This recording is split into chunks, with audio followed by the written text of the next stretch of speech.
Supreme কোর্টের নির্দেশ মেনে নির্দিষ্ট সময়ের আগে বা নির্দিষ্ট সময়ের মধ্যে এসএলএসটির বিজ্ঞপ্তি বের হলেও সেই বিজ্ঞপ্তিতে নিয়ম মানা হয়নি। এই নিয়ম মানা হয়নি বলেই কিন্তু বিজ্ঞপ্তির ওপর মামলা গড়ালো হাইকোর্টে। সুপ্রিম বিধি না মেনে নিয়োগ বিজ্ঞপ্তি, 4 অধিকর্তাকে আদালত অবমাননার নোটিশ ধরানো হলো। এসএসসি চেয়ারম্যানকে আদালত অবমাননার নোটিশ দেওয়া হলো। নোটিশ মধ্যশিক্ষা পর্ষদের সভাপতিকেও। সুপ্রিম কোর্টের নির্দেশের ভিত্তিতে নোটিশ দিয়েছেন মূল মামলাকারীর আইনজীবী।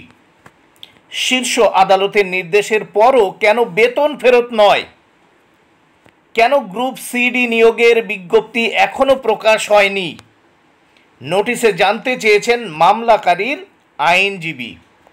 এ সম্পর্কে আরও বিস্তারিত আমি জানাবো। অবশ্যই ভিডিওটি দেখার জন্য পাশে থেকো। স্কুল শিক্ষা দপ্তরের সচিব, কমিশনার, এসএসসি চেয়ারম্যান এবং মধ্যশিক্ষা পর্ষদের সভাপতির বিরুদ্ধে অভিযোগ।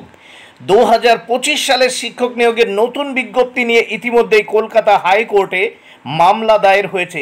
সুপ্রিম কোর্টের বিধি না মেনে বিজ্ঞপ্তি জারি হয়েছে। এই অভিযোগে দায়ের হওয়া মামলার শুনানি আগামী 5ই জুন।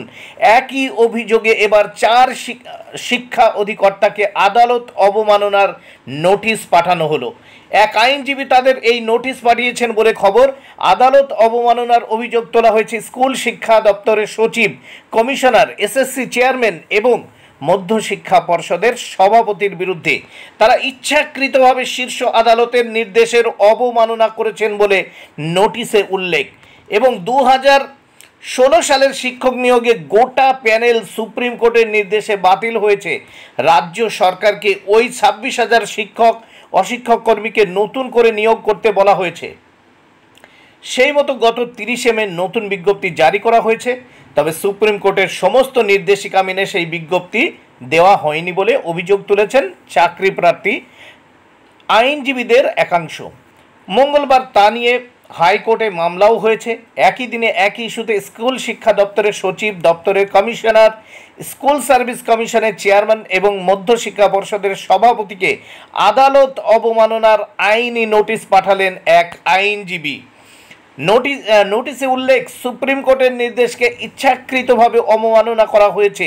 নির্দেশানুসারে টাকা ফেরতের প্রক্রিয়া শুরু হয়নি, ওয়েমার প্রকাশ করা হয়নি, যোগ্যদের পাশাপাশি অযোগ্যদেরও নিয়োগ প্রক্রিয়ায় অংশ নেওয়ার সুযোগ করে দেওয়া হচ্ছে বলে অভিযোগ।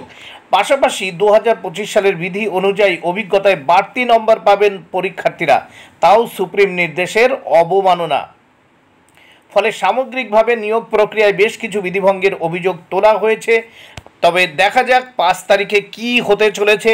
তবে অবশ্যই কিন্তু পরীক্ষা এই বছরের মধ্যে হবে এবং নিয়োগ প্রক্রিয়াও কমপ্লিট হবে, এটা কিন্তু সত্য। তবে এই যে বিজ্ঞপ্তি ঘিরে জল্পনা এবং আদালত পর্যন্ত বিজ্ঞপ্তির বিরুদ্ধে একটা মামলা হলো, সেই মামলায় কি হবে সেটা দেখা যাবে। এই বিজ্ঞপ্তিতে কি চেঞ্জ বা পরিবর্তন আসতে পারে তা আমরা সেই দিকে আমরা তাকিয়ে থাকব এবং 5 তারিখে কি হতে চলেছে সেই দিকে আমাদের নজর থাকবে।